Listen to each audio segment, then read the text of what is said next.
Okay, here we are, Unit 8. We are going over pull-ups. So this is obviously a pulling motion, involves the upper back, biceps, latissimus dorsi, rear deltoids, etc. Our story of the day: what Thomas Edison can teach about building confidence.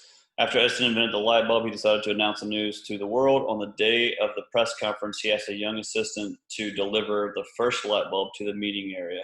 En route, the young man dropped the bulb. Since it took a week to remake the light bulb, Edison had to reschedule the media event. When everything was ready and the light bulb was once again to be delivered to the press conference area, Edison asked the same young man to deliver it.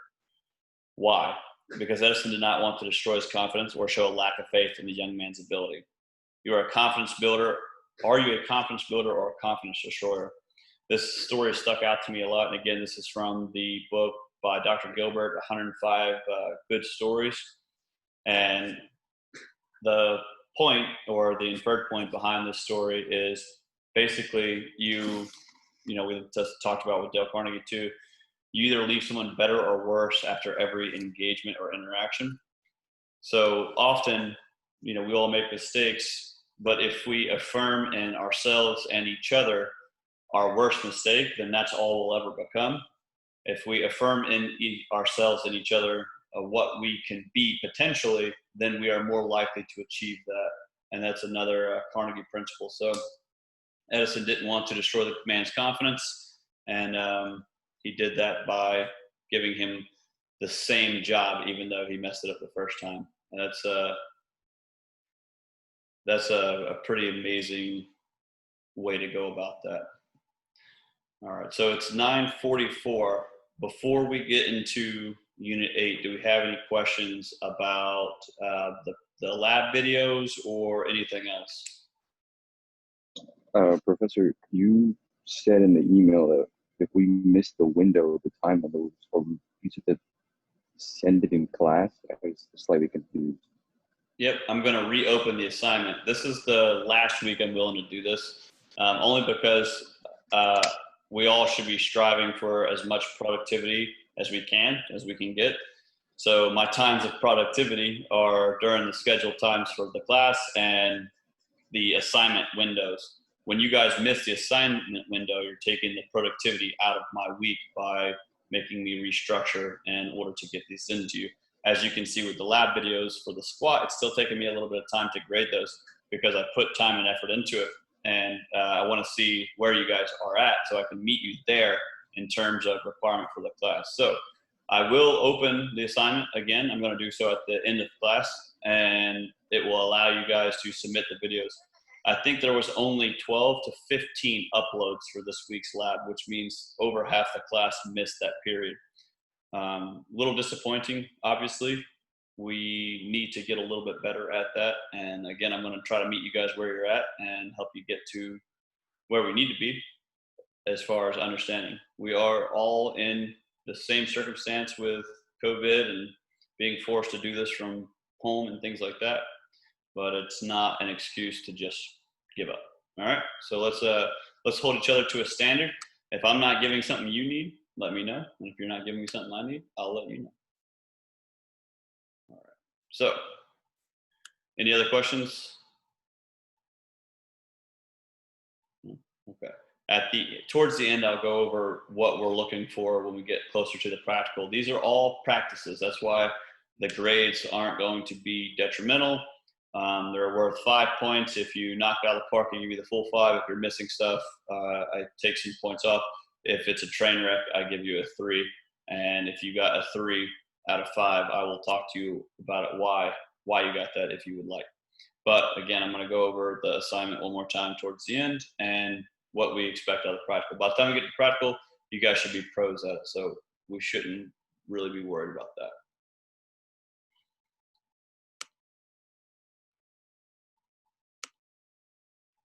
All right. So why pull-ups? How much do you bench versus how much you pull? Most of us, we talked about this in the push-up and bench press lecture.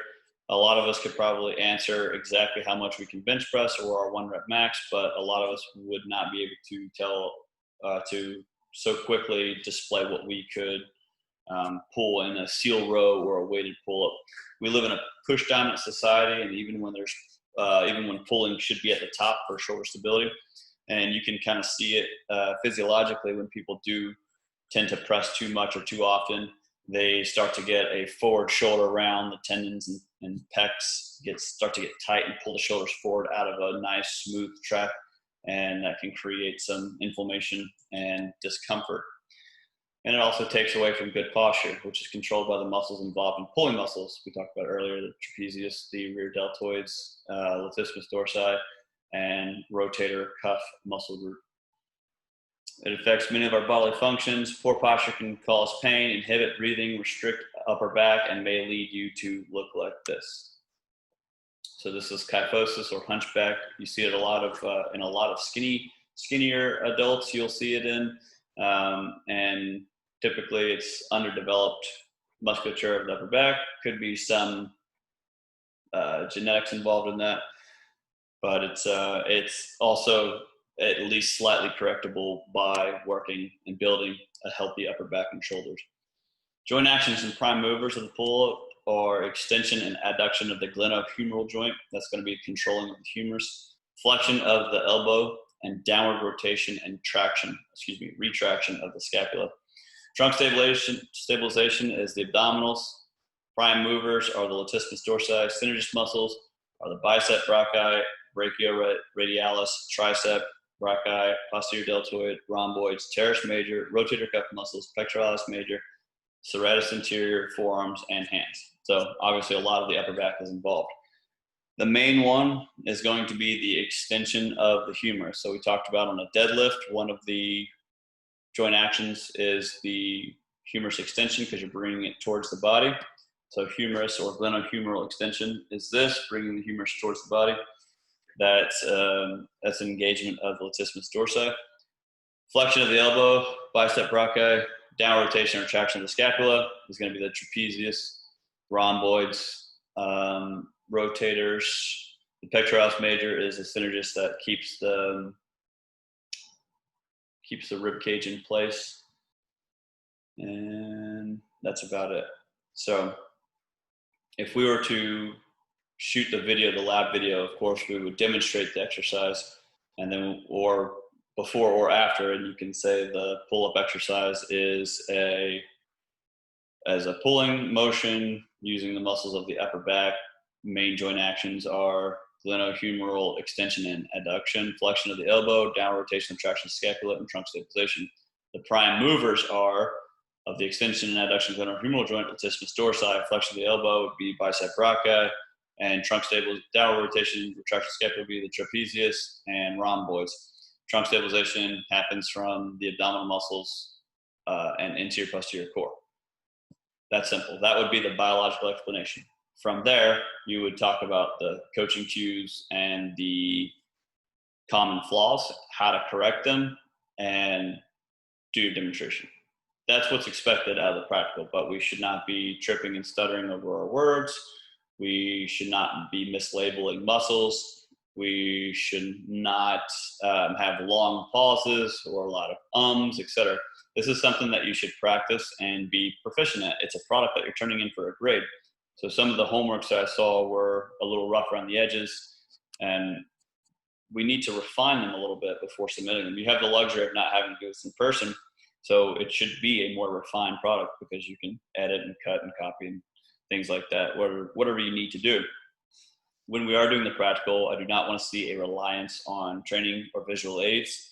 No voiceovers. You'll get in front of the camera, you'll biologically explain it, you'll demonstrate it, you'll talk about the coaching cues and the common flaws, and that'll be it. The whole thing should be done in under 5 minutes. I think I received one 13-minute long video, which is also one of the reasons. There's two reasons I have you upload it as a YouTube link. One, computer space, because it'll eat the memory of my computer. And two, so I can speed up some of the longer ones and rewind and pause where I need to make sure that the specific information is there and correct.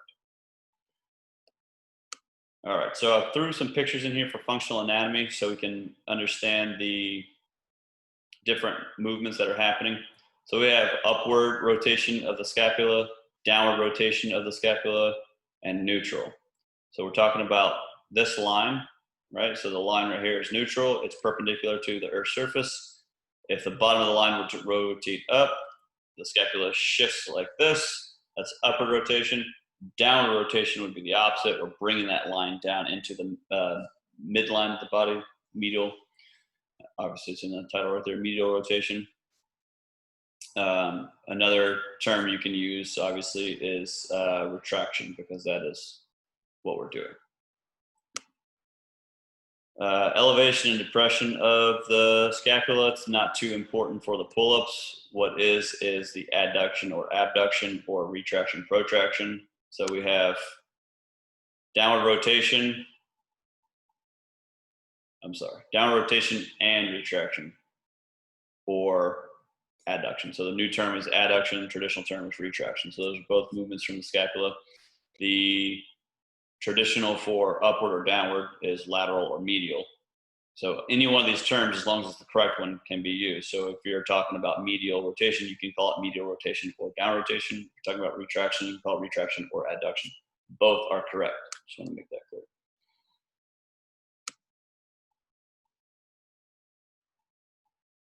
All right, we have different shoulder movements to explain the horizontal adduction and abduction from the pushing motions and the pulling motions.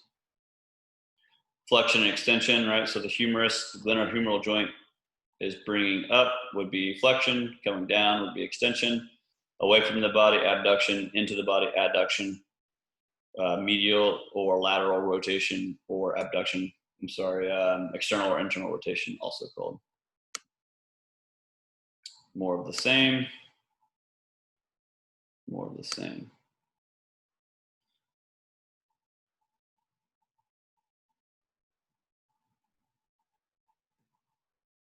So here we have the latissimus dorsi, where it originates, where it inserts, what it does, and that's about it. So we can go through these photos and get a better, clearer picture. Obviously this, I didn't give you the syllabus until a little bit late, but this is one of the books in the syllabus. It's optional, but it's a very good resource to have when looking at the actual functional anatomy of different joint actions, what the prime movers are, what the synergist muscles are, what it's capable of doing, and where it originates and inserts.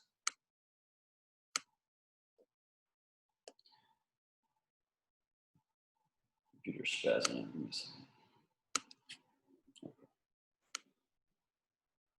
So each muscle listed, I went through, took pictures of just that for you, because again, the text isn't required, but wanted you guys to have it at your disposal.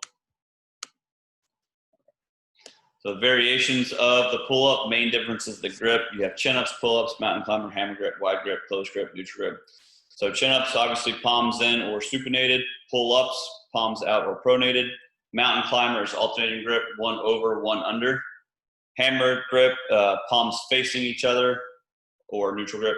Wide grip, closed grip, neutral grip. The difference is primarily the muscle recruitment. I attached a research article in the module for you guys to read through, and it talks about the different activation based off of EMG in each different variation. Which one's the best depends on the goals, the effects, desired effects, and the what the specific client needs or subject needs. Goes down to the principle of individuality and specificity, or the SAID principle, specific adaptations to an imposed demand. Cardinal rule of the pull-up, so this is your setup and breakdown. Start from the bottom, hanging position with minimal elbow flexion. You do want some elbow flexion, or else you're just completely hanging off the joint, so minimal elbow flexion. Position, stabilize your scapula at the bottom, so we're going to go ahead and retract. Keep the entire body rigid by bracing the abs. Avoid kipping or swinging. Touch your sternum to the bar, driving your elbows down and back. Lower your body in a controlled manner. You don't want to just flop down, because that is, once again, dangerous for the shoulders. Coaching cues for the pull-ups: set your core, stabilize your scapula, stay close to the bar, look up, pull up, chest to the bar, big pull.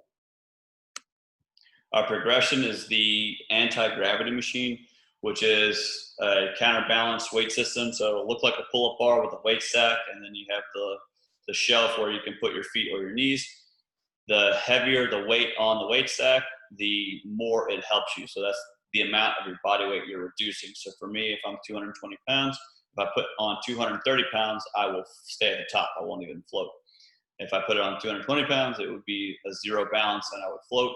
And then the lower the weight, the more work I'm doing until it's 0 pounds, and then I'm doing a full pull-up. Anti-gravity machine and lat pull down are kind of the same starting point for someone who's never done a pull-up or may not have the ability just by passing the eye test, or if you just want to be extra cautious, you can go ahead and use either one of those. Lat pull down obviously is like an anti-gravity machine, but instead of using your body, you're pulling the weight stack to you. Band or partner assisted pull-ups. I shy away from partner assisted pull-ups just because unless you have good communication skills between you and your partner, they may not know that you are done and you know that you are done. And when doing partner, you often want to spot at the upper back between the scapulas as opposed to holding the feet, because once again, if the lifter loses grip or something like that and the spotter doesn't know or isn't paying attention and has their feet, then they're going to face plant. So spot at the upper back, that way worst case scenario, you just kind of guide them down if they lose grip, and there's very little risk involved. Elsewise, use band around the knees or the feet, and same idea as the anti-gravity machine, but now it's just a little bit of resistance at the bottom, and then it's out once the band is back to its resting length, there is no assistance. Eccentric or negatives, pulling yourself up over the bar and then lowering yourself down. If you're not good at doing a full pull-up, this is one way to progress to that. If you don't have a band, it's a very good option to substitute regular pull-ups and then weighted pull-ups. These are the different pull-down or pull-up common flaws and cues. Most of the cues are the same. You want to set the core, stabilize the scapula, big breath, look up, pull up. For the common flaws, they're pretty similar across the board. It's a loss of scapular stability or a loopy bar path where you're not really pulling straight up, straight down, or you're not engaging your core at all. Those are all most of the common flaws. And then the ways to fix them is just to coach them up on what they're not doing and have them do it. Remember that there could be a communication barrier there, though. If I tell you to, if I see a clear lack of retraction, so you're in protraction or neutral, and I tell you to retract your scapulas, and you may not know what I mean by that, you can tell them, pull your upper back a little bit tighter, or try to squeeze your shoulder blades together, or put your hand in between your scapulas and say, squeeze my hand. Any one of the variations, you just have to find where they're at and meet them there. Pictures of the different variations. Don't worry about the review or the homework. The quiz is going to go live at 10:15 and will be available till 10:30. So in 15 minutes, the quiz will be live. Before we get to that, did you guys watch the lab video that I put in the modules? Was it of you doing the pull-up? Yes, and Yeah. also biomechanically describing it. So that's kind of how your practical should go. And obviously, I don't think I would have earned a 100 in that video, but it would have at least gotten an 85 or 95. That was taken right in the beginning of COVID when the whole world kind of stopped. But that's kind of an example of what we're looking for when we get to the practical. Remember, that is a large portion of your grade. I think it's 30%. I have to review back to the syllabus, but basically you have 2 exams, that and your participation work, which is your quizzes and the homeworks and things like that. But it's weighted the heaviest is the practical and the exam. So put some time and effort into it. Make sure it's a refined product. Submit it on time. And if you have questions or issues, let me know in advance. I would not wait until the last minute to start doing that. There will be an official capstone, I'm sorry, not capstone, it will be an official assignment posted soon. And it'll have a breakdown of everything needed. All right. Any questions? It's a short chapter. It's a pull up. I mean, not much to it. All right. If not, I'm going to go ahead and stop recording. I see some chats. Hang on.